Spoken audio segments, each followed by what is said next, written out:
And welcome into today's live stream, an exciting one with the market less than $20 away from all-time highs. ETFs have been the way to go lately, so super excited to welcome back Adam Patty, the CEO and co-founder of Vista Shares, to the show. We've obviously been working together for a little while now. We've had you on for several shows, and they've been very prescient, right? As we've talked about these different things, they seem to be coming to light. We're going to start off talking about AI infrastructure today, specifically with the AIS ETF. If people haven't looked at it yet, it's really crushing the competition. This is one which I'm going to let Adam, the expert here, talk to. But just when you look back at it, of course, green year to date, up 12% in the past month. And coming out of that dip, which ultimately looks like an opportunity now in retrospect, when it went down to 17.19, trading at over $25 a share. And this is an actively managed ETF, so you're making moves in it, right? It's not what it was necessarily a month ago. So let's talk a little bit about it. Let me turn over the floor to you. Yeah, well, thanks for having me. It's always a pleasure to be on with you guys. Yeah, look, AI infrastructure is the place to invest, as far as I'm concerned. You guys talk about it on the channel a lot.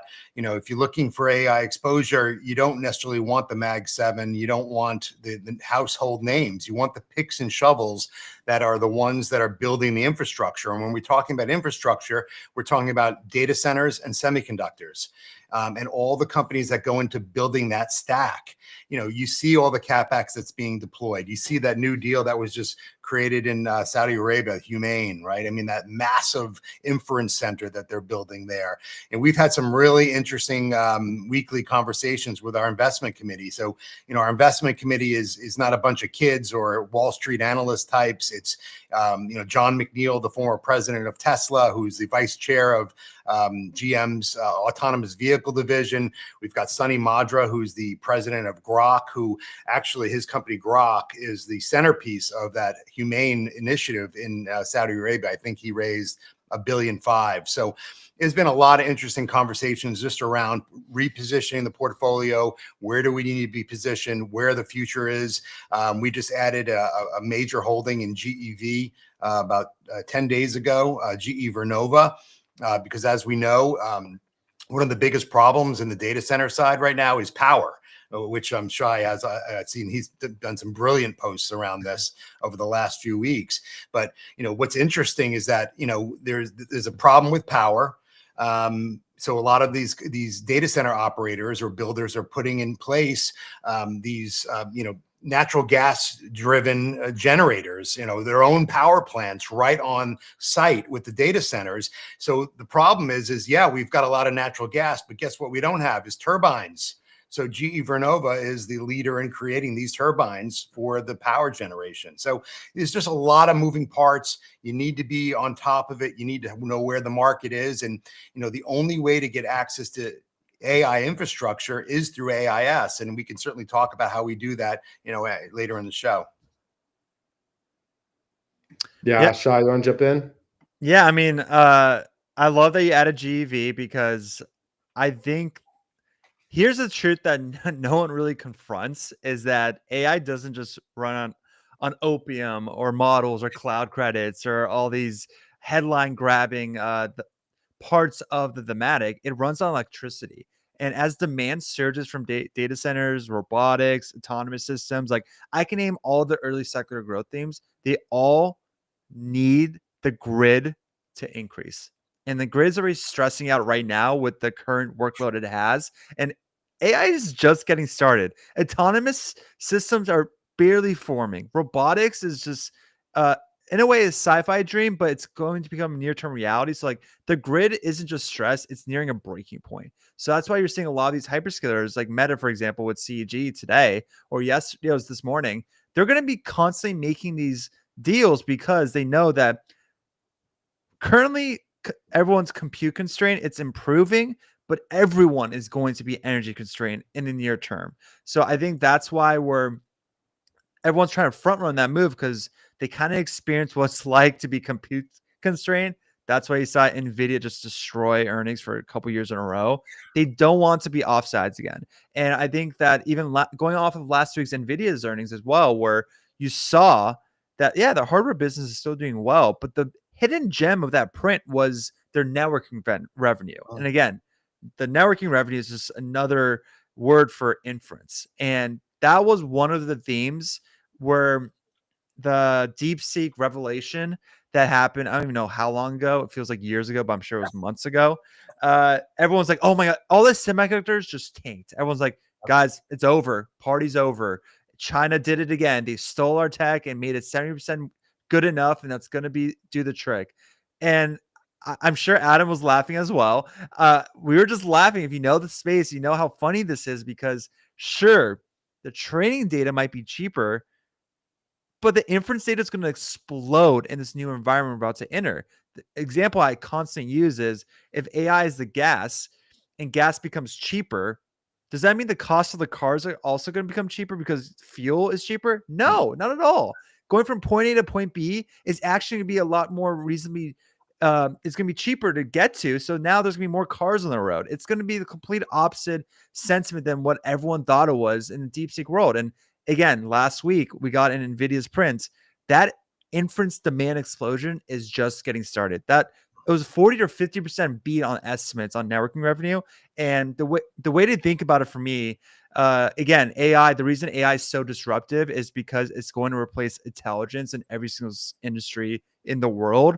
Every previous thematic, cloud.com era, 3D printing, if you want to call that a thematic. But either way, all of those are still products. They weren't really replacing a characteristic or trait like intelligence. And that's why AI, Jensen mentioned it all the time, it's growing drastically more than any other theme that they've been capitalizing on. And it's because it's providing intelligence to society. So if you want to think about AI's intelligence, inference is the tax on intelligence, not the cost of deploying the models, the cost of using them. And that's, as usage scales, that tax scales with it. And that's why the Industrial Revolution is still super early. It's just moving around a bit, evolving, but it's definitely the hot spot for years to come.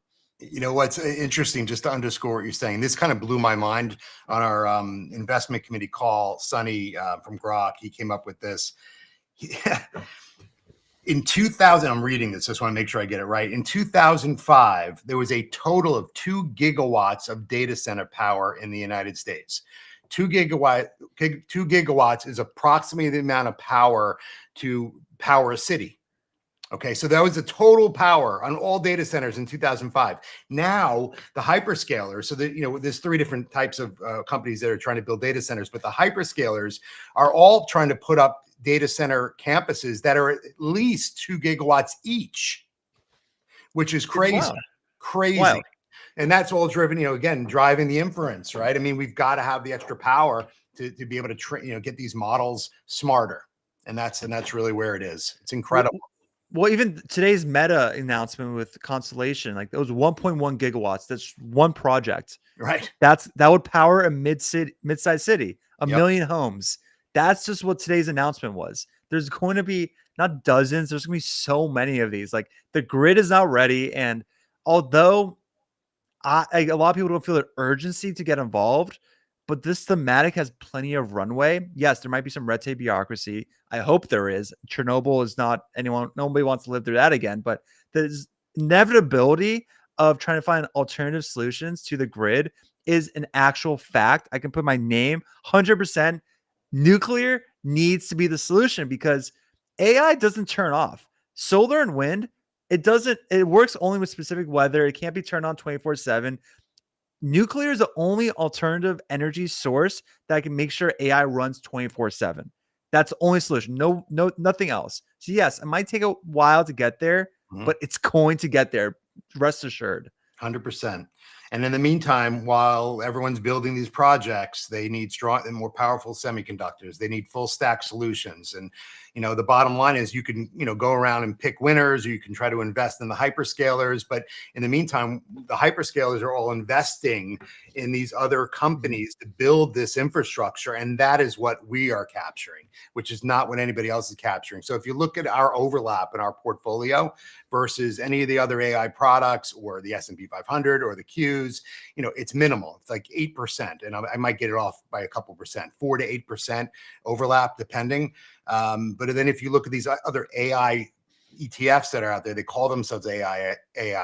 The overlap with the Qs or this S&P is tremendous. I mean, look at the top holdings in the S&P. It's the Mag 7, right? Basically, right? So Really high concentration now too. Oh, tremendous. The concentration risk is tremendous. And, investors don't necessarily know this when they're investing. So it's very important to look under the hood and see what you're getting. You want to get into a product, whether it's ours or somebody else's, that are giving you exposure to companies that are different than what you already own. And frankly, if you want AI, you want the ones that are generating the 50 to 55% profit margins, like the picks and shovels are throughout the supply chain of the data center and semiconductor space. You said it. You couldn't have said it better, because again, yeah, it's the infrastructure that takes it takes everything into 24/7 reliability. Like, it's the buffer between the new digital economy we're about to enter and total grid failure is this energy that we have to capitalize and make sure we have in place. And the hyperscalers know it. So like, while the rest of the market starts realizing that software, which again is the stage 2 of AI, can't run without electricity, and intelligence needs uptime, that scale needs storage, like, there's going to be specific ETFs out there that have gone there already before building, scaling up in the early disruptors of these themes, solving the problem before no one else really wants to touch it. And that's exactly why, like, having these AIS like for the ETF is just a great way of just like being stress free in a bit, where like, they're having their finger on the pulse. They're going to be capitalizing on what the next bottleneck is going to be, what the next hot area is going to be in this thematic. And I do think that I love that they've got into GEV, because it's a bet on the physical reality of the next economic cycle. And it's one that I've been doing more research on to find the names in. And it's also a thematic where like, you can't just learn it in a matter of weeks. Like, it's going to take time. For me, I'm a thematic investor. I go in the lab, I research hard. I've been researching nuclear for like months. I still can't wrap my head around it. It's still somewhat of a black box. And it's really important to know who is experienced in the space and see where they're showing the signal, because there's a lot of noise for sure. Yeah, I mean, that's really the key. And we believe in that. Putting aside our methodology and how we create our portfolio, which we could talk about, but it's the expertise, right? And putting myself aside, I'm a portfolio construction guy. So I understand AI and I understand the players and the supply chain. But, it's Sonny, it's John McNeil. We have these experts that, most people just can't get access to. Those are the guys driving our investment committee, understand the risks and the opportunities around the world. And they understand them because they're in that business. They understand who's getting the deals, who's losing the deals. And that's really the important thing, to be able to be nimble and find those opportunities. Yeah, it is pretty cool. Can you give us maybe like a little bit deeper of a behind the scenes look at what that looks like when they're making these decisions? Yeah. So, we have our core portfolio that's supply chain focused. We analyze the supply chain. We overlay the bill of materials to try to determine exactly, which companies and in what proportions they need to go into the portfolio. But the way we look at it from an investment committee is, when we talk weekly, is to review the portfolio, but even more important is review the trends in the market. And you say, well, weekly, how many new trends are there going to be? Honestly, the industry is changing every week, as Shai would attest to. The dynamics are changing every single week. So you really need to understand what are the risks to the companies that are currently in the portfolio. Risks meaning their technology is suddenly out of favor, somebody else has emerged, or they've lost a lot of deals, so their pipeline has collapsed. You need to know that. And then on the opportunity side, it's about, finding those companies with the new technologies who are getting those deals, whose pipelines are then becoming more robust, and getting them into the portfolio before everybody else does it. Hopefully. And not always. Sometimes you want to sit and watch it, put it on the watch list and see how they're doing. But, and that's what we do. So we're not getting up in the morning and saying, let's trade, let's make some trades. We've done 2 trades in the portfolio. We've added 2 companies. We've added Corning several months ago because they are the leader in AI fiber optic cable, which is kind of important for data centers.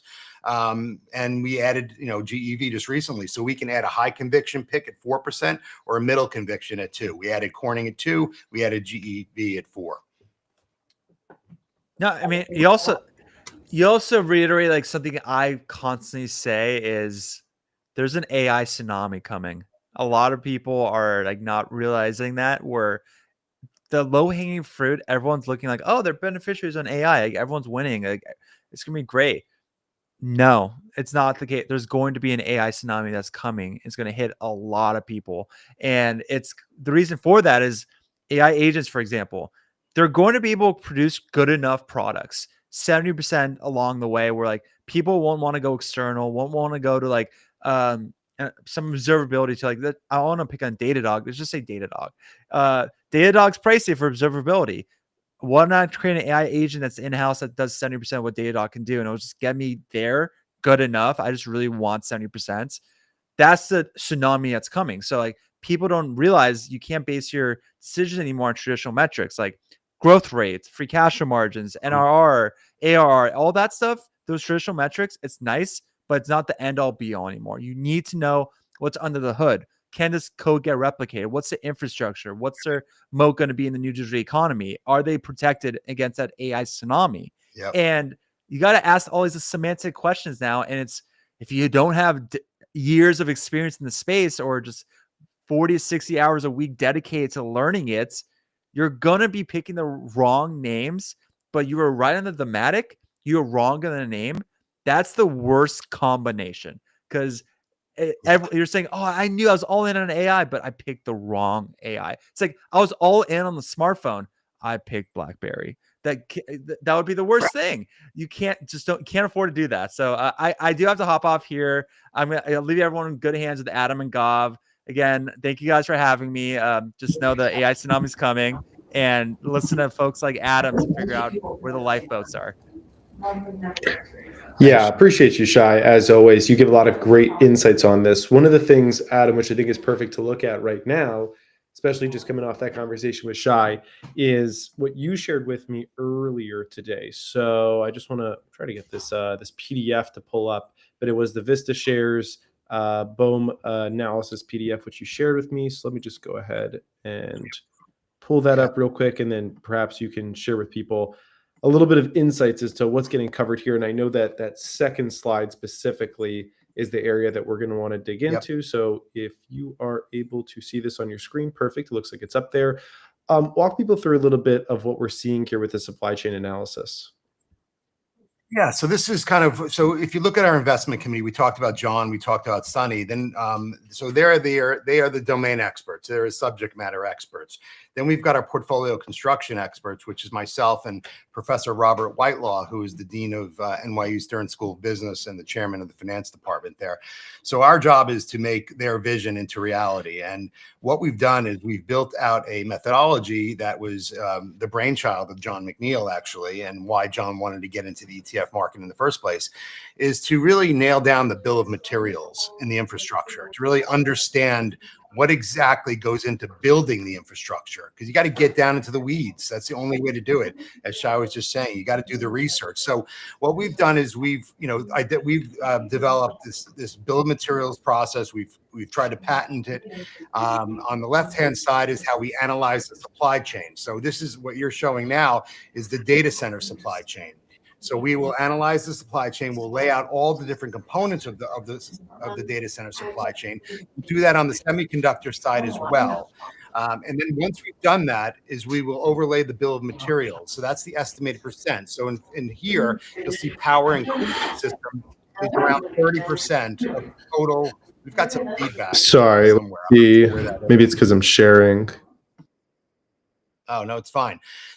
So the bill of materials overlays on top of the supply chain to determine how important each segment of the supply chain is. So here, power and cooling is around 30%. And that goes down throughout the entire analysis. Once we do that, then we find the companies that map to each segment of the supply chain. And that's all the way on the right, the major suppliers. Once we do that, then you have to dig into the financials, because it doesn't matter if a company is a cooling company. It doesn't even matter if there's a company that's in the data center cooling business. We want to make sure they're in the AI data center cooling business. So we will analyze their financials, dig into their revenues, dig into their pipelines to see how much AI revenue they're getting. From there, we'll roll all this up into a portfolio. So both this on this side and on the other slide, which is the semiconductors, we'll roll that into a core portfolio of somewhere around 60 to 80 companies, and that is what we're providing for exposure. And we rebalance that portfolio twice a year. So it's a very deep analysis. It's a lot of work that goes into it. A lot of looking at the financials to really understand what these companies are doing for a living and where they're getting their revenue from. And then from there, what it is, then the active process will kick in to ensure that, to identify those risks and opportunities on a weekly basis to see, where we might have problems or where we need to adjust the portfolio. So it's a very different way of running an investment fund, very different portfolio than anyone else has in the space. And, you can compare the companies we have to anybody else, and you'll see that for yourself. Where can people find these materials? Right on our website, vistashares.com. You can pull down all the components. You can pull down, we have an investment case up there. We have a white paper that actually walks through the entire methodology as well. Yeah, and this is actually perfect to go over to vistashares.com right now, because when people first come into vistashares.com, they're going to notice something new on the screen, aren't they? Yeah, we're really excited. So tomorrow we are launching the first of our third family of products, which is ticker WILD, W-I-L-D. So if you look at our family of products, we've got kind of growth equity, which is AIS. Then we have our income strategies, which is OMAH and QUSA, which we can talk about next. And then WILD is our first. So what we try to do here is, single stock leverage ETFs have become a phenomenon. People are using them, many different types of investors, whether it's retail investors or whether it's, RIAs, family offices, or institutions. They're using it to express their views in the market, right? We believe Tesla is going to boom. We believe NVIDIA is going to do well, Palantir, whatever it may be. So we've been doing quite a bit of research for the last year to try to determine, okay, people really like these products. Why are they using them, and how do we make them better? So what we did is we talked to a bunch of institutional trading desks to try to understand how they provide this high beta exposure to their institutional clients. What are they doing to improve upon the outcomes of the single stock leverage universe? And what they're doing is they have their own methodologies, and at the end of the day, they're packaging, call it 5 names, 10 names, 20 names together that meet their methodology, and they're providing that to their clients. So we said, well, that's an interesting idea. That hasn't been done in the ETF space. How do we do that? So that's what WILD is. WILD is 5 stocks. They're the most highly traded stocks in the marketplace. We rotate those stocks monthly based on our methodology. We lever them up 2x, and we reset that leverage daily. Very simple product. But the difference being is that you're getting exposure to the 5 most highly traded stocks based on investor sentiment and momentum, which is a very different outcome than just investing in one single name and hoping you're right. So we're giving you at least a little more diversification, though it is still a concentrated portfolio of companies. And so our first portfolio, which is launching tomorrow, is Tesla, Meta, Palantir, Supermicro, and MicroStrategy. Those are the 5 companies that met our first, scored the highest on our methodology. And so we're really excited to get this to market. We think it's going to be a game changer for investors. Yeah, I am really excited about this as well. I want to dig in a little bit deeper. I believe that there's a couple other things which were sent over to me as well within some of these pieces I was just looking at. But to me, it's very exciting, the names essentially that are just getting listed here. I think that that's kind of the main piece. But then also, this sounds like it's something that's going to be much more actively rebalanced when it comes to these pieces, especially, you talked about AIS. Hey, we've had 2 changes created since we went into this, but it sounds like WILD, something that could see a lot more active movement, right? Well, at the very least, we'll be changing the securities on a monthly basis. It doesn't mean that we won't have similar securities, but we will be changing them monthly. So they could be all 5 can be changed, or 1 could be changed, depending on our methodology. Now, of course, we could also reconstitute it intra-month as well if we wanted to. But we want to stick with our rules. We're active across our portfolio of products, but we want to have transparency in the rule set so that investors understand the consistency, or they have a consistent outcome of what their expectations are. So figure it's a monthly reconstitution. And what we're doing here is very simple. We thought that by looking at the universe of single stock leverage ETFs, what you're in essence getting a hold of is data on investor enthusiasm. So if you see that Tesla single stock ETFs are driving a ton of assets, and Apple is losing assets. Clearly, investors generally are feeling more bullish on Tesla than they are on Apple. So what we did is we created a methodology to look at the universe of single stock ETFs, and we look at them for two things: who has the most assets in terms of the name. So let's say there's 5 Tesla ETFs out there. We'll combine them and we'll say, all right, Tesla has, X billion dollars deployed against it. NVIDIA has Y assets deployed against it. So we're looking for the ETFs that have the most assets in them. And then we're looking at the ETFs or the names within those ETFs that are attracting the most asset flows. So we're looking for the most popular ones in terms of total assets and the ones that are driving the most flows over the last month. That way, we're really identifying the companies that people are most bullish on from an absolute basis in terms of total assets, but also the emerging leaders. Who is growing the most? Who is attracting the most assets? We do not invest in other ETFs at all. What we're doing is we're using those ETFs as proxies for investor sentiment, the animal spirits of the marketplace. Who's attracting the most assets? Who has the most assets? We score them and we pick the top 5. And then we do that every month. Very simple. Right. And so for people, I'm showing the chart now on the screen as well, so people can see those top 5. It's pretty easy to see once you outline it like this, right? That combination of large established asset base, strong going inflows. You can see right here, the asset base within the piece. You can see here, growth in monthly inflows, and then basically just scooping those that are essentially past the 0% in monthly inflows and have the highest amount of actual established asset base, right? That's exactly right. And it's a scoring system. So 60% of our score goes to those companies that are attracting the assets. So the asset flows. 40% is on who has the most assets. So it's a 60-40 split.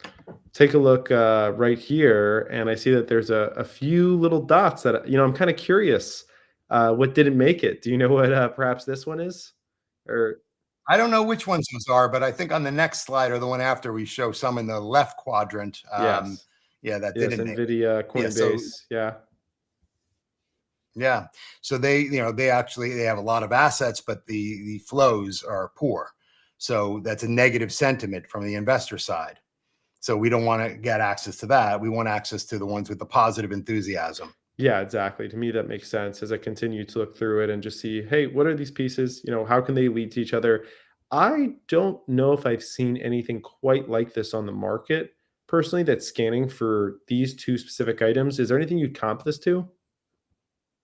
There's nothing like it in the market. It's the first of its kind, but it's modeled after what the institutional trading desks are doing every day for their institutional Right. clients. And that's what we're trying to do.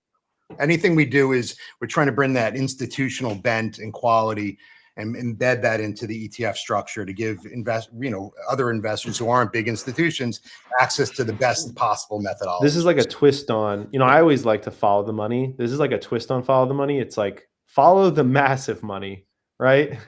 That's kind of what this is.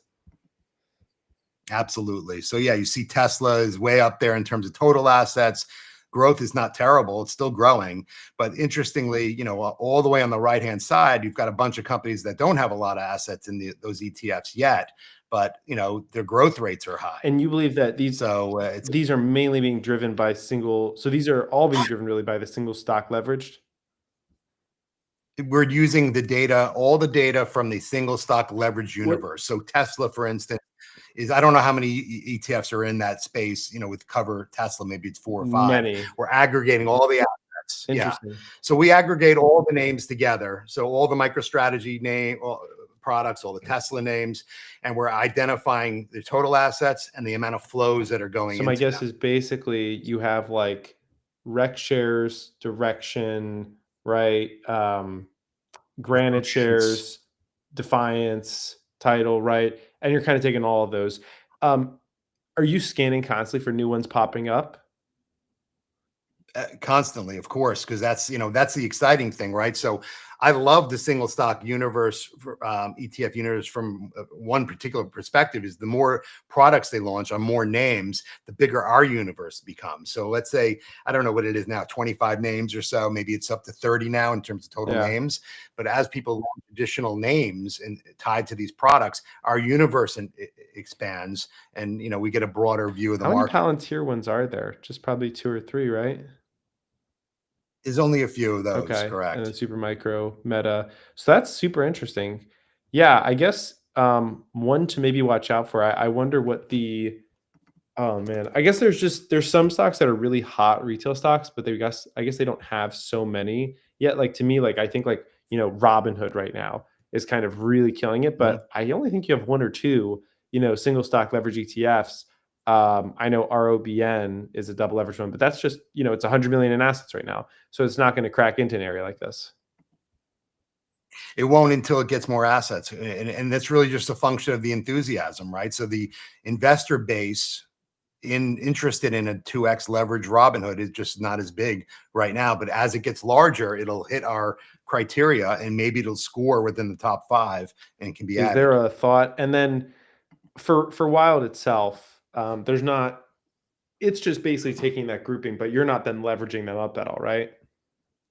Or Well, we're just 2x. 2x. Well, we're 2x on the name. So again, we're not invested in the ETFs at all. Got it. We don't touch the ETFs. We're using them as research Proxies tools. and then creating the leverage So I yourself. exactly. So we're creating the leverage on the individual Good. names I don't want in people to our think that, hey, you're portfolio. So taking a 2x and then 2xing it. oh God, no, God, no. That would be Yeah, that crazy. would be pretty wild. That's a piece I don't wanna make sure people are aware of right there. So to me, It would talk to us a little bit about where this fits into someone's portfolio, because if there's leverage like that, often people look at it as a trading tool, but you can have leverage products that are longer term holds. How do you see it? Yeah, I mean, I would always advise that it's a tactical trading tool.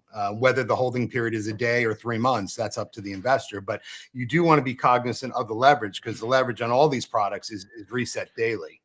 So there is some degradation in changing in the leverage ratios over time. So, you just want to keep, be cognizant of that. The fact that we have five companies in the portfolio should help a little bit with that versus a single stock, which obviously has more volatility just by the nature of one stock versus 5. However, I would use it as it's a way to express your views of the market. If you think the market is going to be going high or it's going to have an uptrend, this is a great product to get exposure to those high beta names. If you're really a big believer in the names, that's another way. Just, you might just want to get exposure that way as well, regardless of the market condition. But yeah, I would use it as a short-term trading tool, whether that's a day or several months, whatever it is. Just you want to keep your eye on any of these tools, whether it's a S&P 500 double X or a single Tesla. You want to keep your eyes on them. That was going to be one of my other questions. So right now, there's obviously a significant amount of capital in leveraged like SPY or leveraged QQQ, but you're not touching those. It's just going to be the single stock ones, right? Correct. We're focused on the single stock universe right now, and we think that's a really good. We thought we can improve the process and give a little bit better of an outcome for investors. Because look, I mean, no matter what kind of conviction you as an individual have on a single name, it's tough to be a stock picker, right? So, we think, for most investors, having a slightly more diversified portfolio of those names might be advantageous, particularly if they're all in the kind of same genre.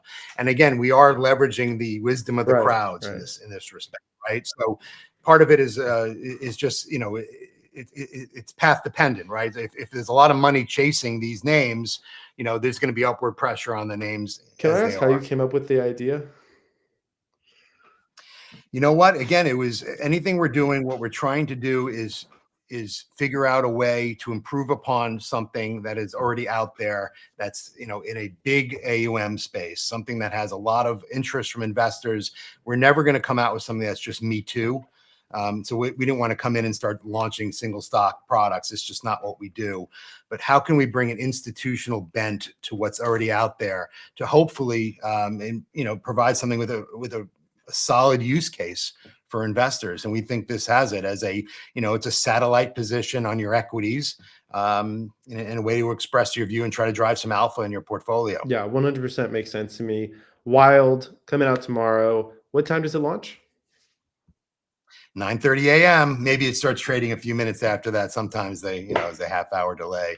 But yeah, tomorrow's the day. So really excited about this. We have an unleveraged version as well that maybe we bring out down the road. But we think this one is going to be the bigger one. How much back testing went into this?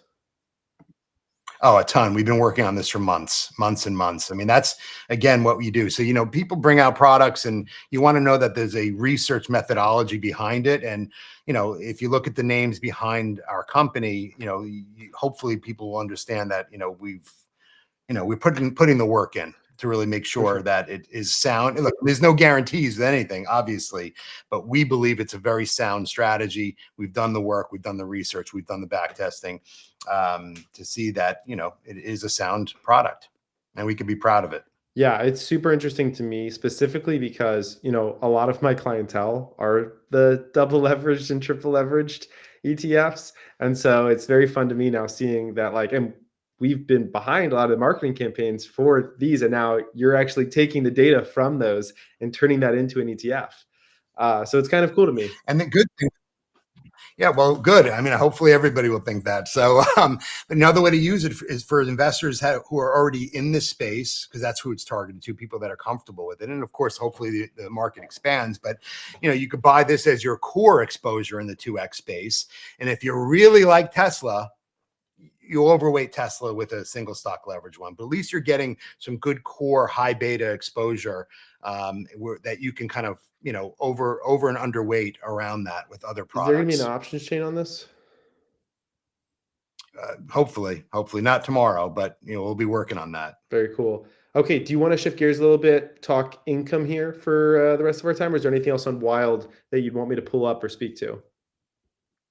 No, I think we did great, and I'm really looking forward to tomorrow. And I think it's going to be an exciting product, and of course, very different. Yeah, me as well. I think this is a type of product that it's good that we're talking about a live stream like this. We've had about 8,000 people tune in to this and listen to us today, and I think this is really important because there's a little bit of an educational curve when it comes to something like this, and showing people, hey, this is where the data is. Here's the plot chart. Here's why we're doing it. Here's where leverage comes into play, the back testing. So there's just all these pieces that people don't know about until they know.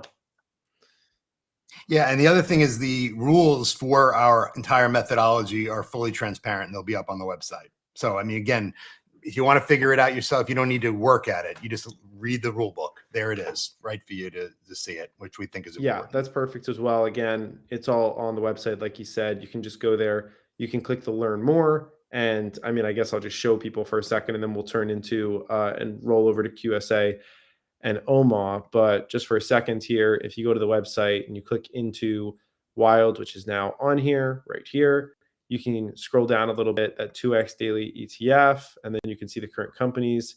I was surprised though. I thought Tesla would be on the left because it was the biggest, but maybe it was done in more of like an alphabetical order or something like that.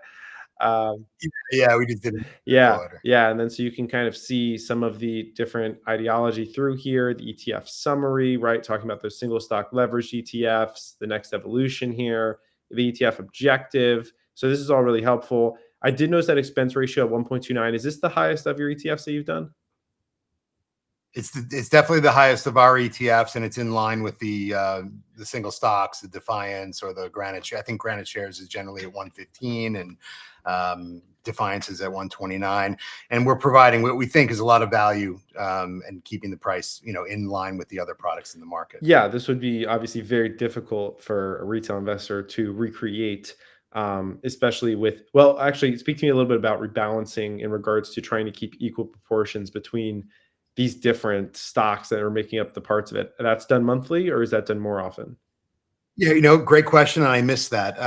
Yeah. So we equal weight them and we reset it to equal weight at the end of the month. So we do let the securities values flow throughout the month. Okay. And that was, again, based on research. We were saying, well, should we reset it to equal weight every day or should we not? And it was pretty clear that everybody wanted they didn't want daily rebalancing, did they?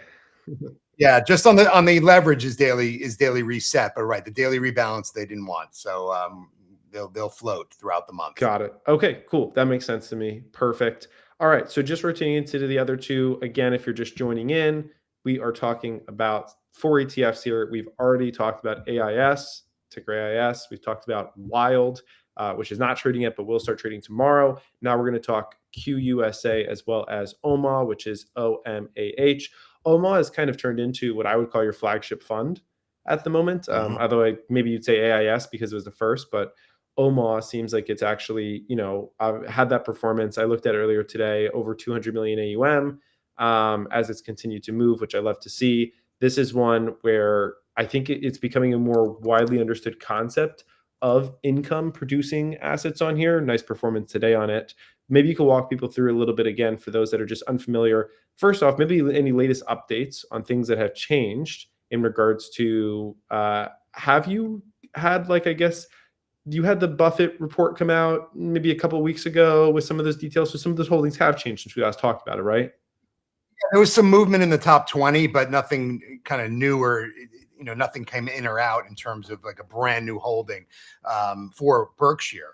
But for us, yeah, and we had a couple of holdings come in and a couple come out based on the value within the Berkshire Hathaway portfolio. So yeah, so what these products are is, again, we're trying to innovate in the income space. So instead of coming out with an income product with using options that is tied to the S&P 500 or the Qs or the Dow 30 or any of the indexes, we say, well, how do we create a core equity exposure with robust monthly income, but do it in a way that's differentiated? So the first product, as you mentioned, was OMAH. And what that very simply is we look at Berkshire Hathaway's portfolio, and we identify their top 20 holdings, publicly traded holdings, and we put those in a portfolio. So our first holding is always BERK-B. That's our number one holding. And then the next 20 are their top 20 publicly traded holdings. So everything you'd expect. You've got Apple and Bank of America, and there was some carving down on some of the financial services exposure across this portfolio this past quarter. Coca-Cola and Amazon and, all the VeriSign and, all the names that he holds. And we rebalance that quarterly. And then what we do is we run an active options overlay covering all 21 securities. So this is a differentiator. We're not just selling index options on the S&P 500. We have a robust data-driven option strategy that covers all 21 securities. Every day we're trading and making those trades. And what we're trying to do very simply is generate 15% annual income. We pay it monthly. So we're targeting 1.25% per month. We're not targeting 1.26 or 1.3. It's 1.25. We want exactly that, or as close to that as possible. So we're not looking to kill it on the income. We're trying to provide consistent, knowable monthly income. And so when we run our option strategy, we're writing call options out of the money, and we're using call spreads as well, which is really important in the markets today when there's a lot of volatility. And, we're setting those we're selling those calls, whether it's 2 days or 2 weeks or 3 weeks out of the money. And the minute we hit that 125, we're scraping the 125 off. We're pulling out of the position. We're closing it. We're rolling into a new position. So we're not going to risk having our securities called away. And, it's just a very consistent, thoughtful way to do it, we believe. And again, our option strategy, the team that's running the strategy, they run 10 billion, 11 billion in these strategies. They've been doing it for many years, very experienced. And, again, we're not waking up in the morning and saying, what do we trade today? It's data driven, it's process driven, and it's rules based. What are we looking to do on a daily basis to make that 125? So that's Omaha. It's been a great product. It really came out of the gate really strong. It's been performing perfectly. It's paid out 3 months in a row at 125, which is exactly what we're looking for. And we got about 225 million or so in the strategy. So I'm sorry, I'll stop there. No, if you have any questions. Yeah, no, that's good. A couple of thoughts here. First off, the volume seems to be great on this. The average volume is over 500,000 shares a day right now. That's not bad. Yeah, no, I mean, it's extremely robust. I mean, thrilled, obviously. I mean, thrilled. And I've been in the ETF market for a long time. I don't think I've ever had a product that trades like that on a daily basis. So it's had a lot of interest from all different communities, the retail community, and straight up to some smaller institutions that we've talked to. Yeah, I'd like to take just a few minutes here just to do the educational portion. So, because a lot of retail, they're still getting used to understanding these income ETFs. I actually think that Mhm. there's a majority of them that don't comprehend, right? They're typically used to looking at a chart and saying, "Hey, whatever the chart shows, that is the return." But that's a little bit different when you come and you look at a product like this, right? You can look at the product and say, "Hey, it says it's down, 3.72% on the chart." You also know, like you said, 3 months there at 1.25%, that's 3.75. So walk people through who are not familiar with like why there's more to this than just looking at the chart and what the actual return of something like this is. Yeah, so that's a great question. So there's the price return, of course, and then there's the total return. Price return is just a share price, right? Up and down every day. Total return, of course, adds in back in the income that you've received. So you want to be looking at the total return. Now, one thing to note is that when you invest in a strategy like this, you're not going to keep up with with a straight equity portfolio of the same names, because you're writing those options, and that's a drag. So you can expect 70 to 75% of the overall return on the upside, maybe 85% to 90 on the downside. So it's a little more constricted from a banding perspective on the returns, but you're doing this because you want the income. So you would use a product like this as part of your core equity exposure. One of the reasons why we launched it is because people love Berkshire Hathaway, but Berkshire Hathaway doesn't pay a dividend. So, all right, so if you own Berk B, carve off a little piece of your Berk B, add OMAH, and what you've got there is a synthetic dividend that you've created now for your Berkshire Hathaway exposure, with similar equity exposure in your portfolio. Now, of course, Berkshire Hathaway has a lot more than 20 holdings, so we're only going 20 deep, Right. and that's by design. So, but yeah, so you want to look at the total return. That's really important, and you got to also understand you're not going to get, if the market goes straight up, you're not going straight up with the rest of the market. There's going to be some lag because of the options. Got it. Yeah, that's important for people to understand. In regards to total return, let's just say on Robinhood right now, it shows since March 4th, 2025, price return percentage negative 0.76%, NAV return negative 0.98%. When you see those numbers, I guess, like, how do you talk to retail about those and how they should view those? Yeah, the NAV and the price are, they fluctuate because, the NAV is what is the value of the portfolio, and that is what the market makers then use to set their markets. The price return is just, what the last print was. So if the last print was a little higher than NAV, your NAV is going to be higher or lower. It depends on where the market is going. And with a product like Omaha, you're trading very tight, so there's not going to be that much of a differential between price and NAV, but there is a differential on a daily basis, just where that last print is going to be. Do you think that, I guess, there's a comparison, kind of the biggest player in the space that really popularized a lot of these within Yield Max, and obviously you guys are using similar back-end people there.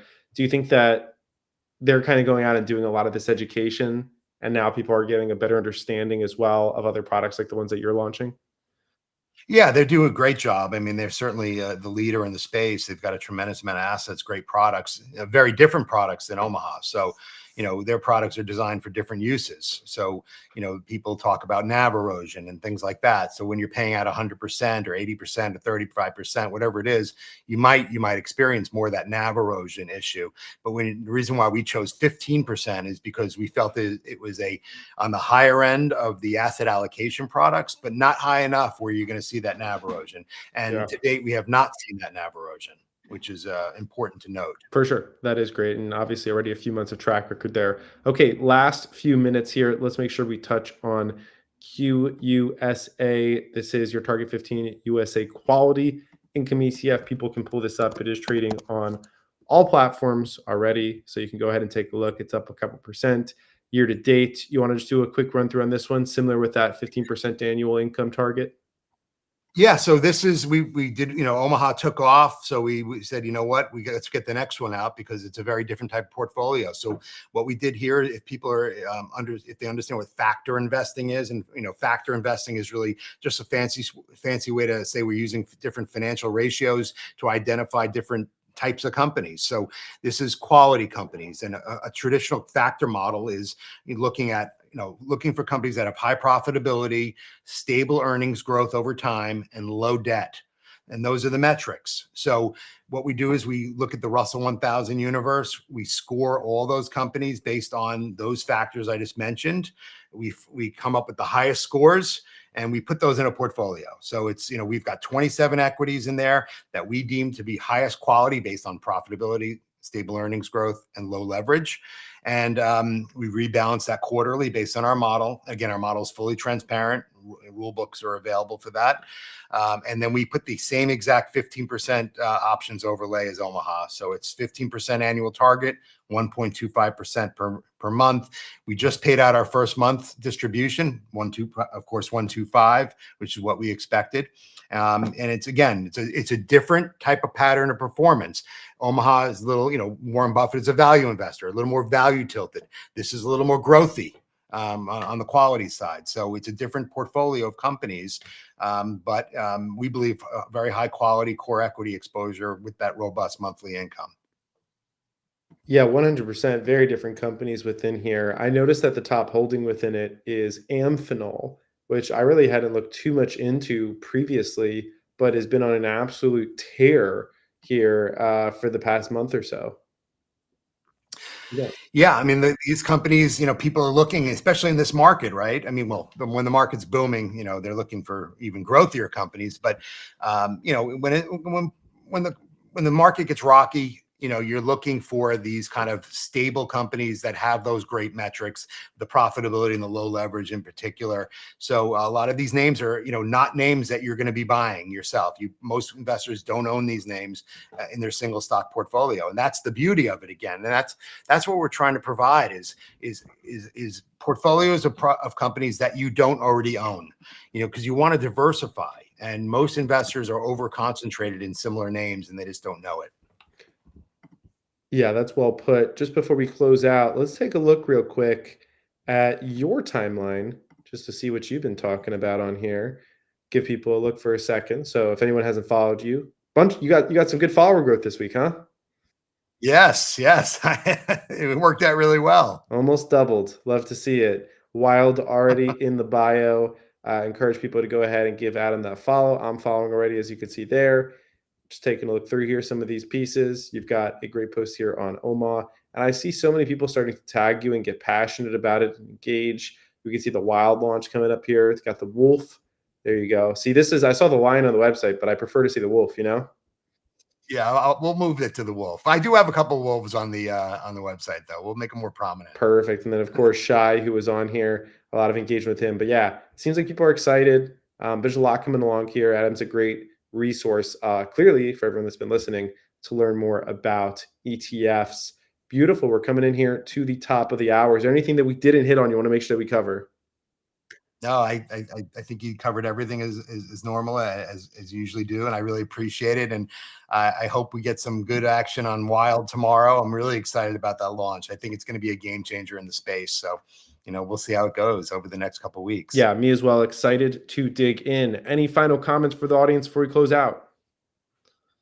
No, just thank you very much. I appreciate your support, X, and Wolf, and all you investors out there that work with Wolf have been huge supporters of ours and have really made us successful. And I really appreciate it because it's not easy building a business, as many of you know, and I do appreciate the support. Thank you.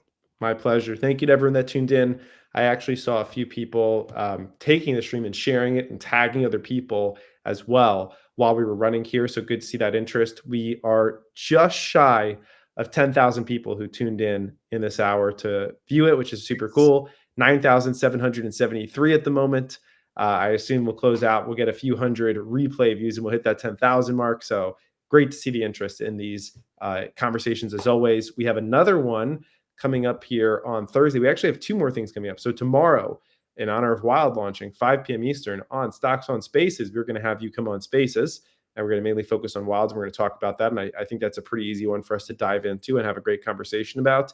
And then Thursday, we are going to run another live stream at 2 p.m. Eastern. And that should be a good one as well. I might get Austin to jump on for that one. Should be a good conversation. And we'll have a day of wild already, and we'll talk through some of the other pieces as well. So a lot more content coming this week. Yeah, thank you very much. I really appreciate it. Absolutely. Thanks, everybody. That's going to do it for tonight. We'll see you tomorrow and also Thursday and all the days after that. Take care, everybody. Thanks.